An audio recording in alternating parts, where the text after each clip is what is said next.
Birth is about two girls, Bae and Daphne, who were switched at birth, accidentally, of course. And when they're 15, they find out that they were switched at birth. And their families kind of combine over a coincidental, set of circumstances. I'm Vanessa Marano. I played Bae Kenish on Switched at Birth. Bae is one of the girls who's been switched at birth, and she's the artsy, rebellious type. So take that with a grain of salt, everybody. We are so excited for season 3. It's sort of incredibly validating to say, I got 2 seasons, baby. I got 3 seasons now. We're about halfway through, just under halfway through, so it's been going great. I'm Lucas Gabreel. I play Toby on Switched at Birth here on ABC Family. And I am the brother of Bae, in the real world, I guess, but biologically, I'm related to Daphne. So I find out that I have this sister that I never knew of, and so happens she's deaf. So I'm kind of the one objective point of view in the families, because when you find out that your child was switched at birth, you not only have to deal with the child that you have raised that wasn't biologically your own, but the daughter that you never had and that you could have had, and all those kinds of things. When you are the daughter, you are going through all of these things of who am I and all that kind of stuff. As the brother, I'm kind of on the outskirts and I kind of just watch everything happen. So in the show, generally, I'm a shoulder to cry on for the girls, or a big brother to kind of help them through a situation or something like that. And her art is so expressive. It's great, yeah. She's a very talented artist. It's really cool to be playing a character who's so young and yet so driven in something that she wants to do, and so talented in something that she wants to do. I think it's a great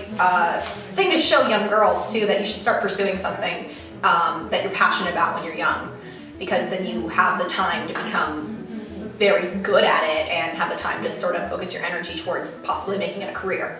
And do you do any of the art? I don't do any of the art. I do draw myself. I was always really interested in art and drawing. I'm not nearly as gifted as Bae is. But no, they have an actual professional artist to do the art on the show. I just pretend like I do. Just like I pretend to do everything, because I'm an actor and we pretend. Yeah. Well, Daphne starts off the year coming out of a sort of nasty situation with what happened at the end of season 2. She blackmailed the senator, which is a federal offense. So I'm on, probation. I'm working at a free clinic to do volunteer hours, and it's a requirement at first, but it sort of blossoms into this great opportunity for Daphne to figure out what she really wants to do, and maybe changes some of her ideas of who she was going to be in the future. I play Gordon, and my role is I am a nurse practitioner at the free clinic. Very caring, but also very lighthearted. Works in the medical field because everything it tends to be a little hectic in the clinic. He kind of has to see. He has to play himself a little bit. Not play himself, but he actually has to play a little lighthearted. he tries to keep it lighthearted at all times. And you have like 2 guys. It's true. It's true. Always the center of attention, Daphne is, there's definitely a lot of differences between the 2 guys. Campbell, played by Arjun Midi, he's in a wheelchair and he's a little bit reckless and not always concerned for his safety and long-term sort of way. And then David, or Jorge, who's played by David, is very sweet and sort of reminds her of her roots and where she came from. And there's definitely an attraction to both gentlemen at this moment. So I don't know which way we're gonna go. Well, RJ works under me. I'm a nurse practitioner. He's a volunteer there at the clinic. And of course, he's been working there for so long with me that we already had this working relationship. And now with Daphne coming in, it's gonna cause a little turmoil. Nothing too bad. Honestly, I feel like Bae's biggest mistake is she jumps into relationships way too quickly right after she's been dumped by somebody.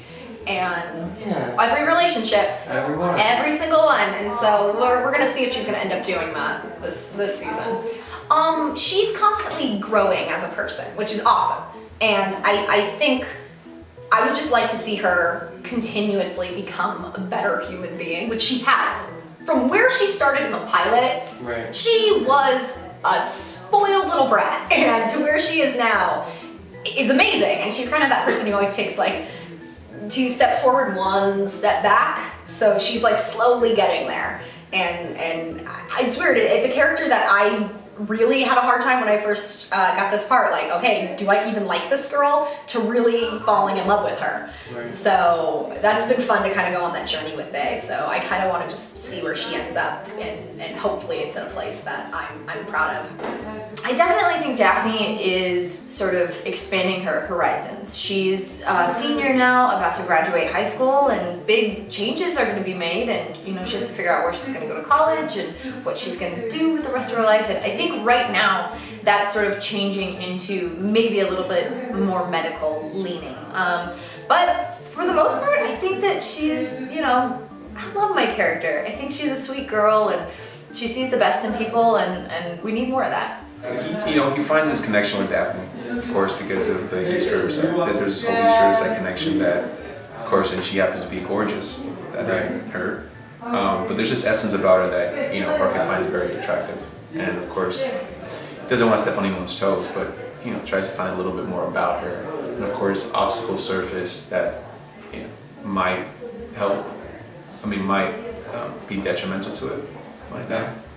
Right. What's gonna happen, guys?